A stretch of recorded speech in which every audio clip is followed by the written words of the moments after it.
ঢাকার হযরত শাহজালাল আন্তর্জাতিক বিমানবন্দর এলাকাকে শব্দ দূষণ মুক্ত রাখতে শুরু হয়েছে সমন্বিত অভিযান।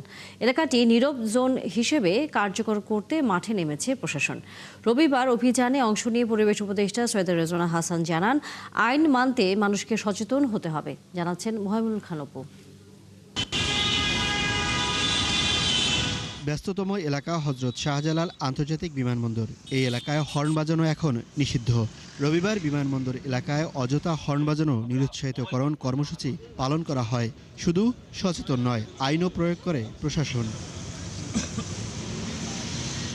বিমানবন্দর এলাকায় যে সকল চালকরা বিধান ছাড়া হর্ন বাজিয়েছেন তাদের জরিমানা করেছে ভ্রাম্যমাণ আদালত।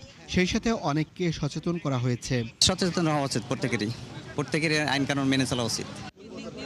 এই সময় পরিবেশ উপদেষ্টা জানান, যার যার জায়গা থেকে সচেতন হতে হবে। সবাইকে হর্ন বাজানোর অভ্যাস পরিবর্তনও করতে হবে। হর্ন বাজালে পুলিশ যদি শাস্তি নাও দেয়, পরিবেশ অধিদপ্তর যদি শাস্তি নাও দেয়, আপনার তো শারীরিক, মানসিক, আর্থিক ক্ষতি হয়ে যাচ্ছে। আমাদের অভ্যাসটা হয়ে গেছে আমাদের গাড়ির চালকদের হাতটা সবসময় হর্নের উপর থাকে, কিছু দেখবার আগে হর্ন, লাল বাতি সবুজ হওয়ার সাথে সাথে হর্ন। অভিযানে ডিএমপি কমিশনার জানান, প্রযুক্তি ব্যবহার করে অবৈধ হর্ন বাজানো ব্যক্তিদের বিরুদ্ধে ব্যবস্থা নেওয়া হচ্ছে। জানান, এখন সার্জেন্টরাও এ বিষয়ে জরিমানা করবেন চালকদের। 10,000 টাকা হলেও আমরা প্রথম অবস্থায় একটু লিবারেল হয়ে 2,500 টাকা করতেছি, এরপরে দ্বিতীয়বার করলে 5,000 টাকা। পাশাপাশি ড্রাইভারদের যে লাইসেন্স আছে, লাইসেন্সে পয়েন্ট কাটা যাবে।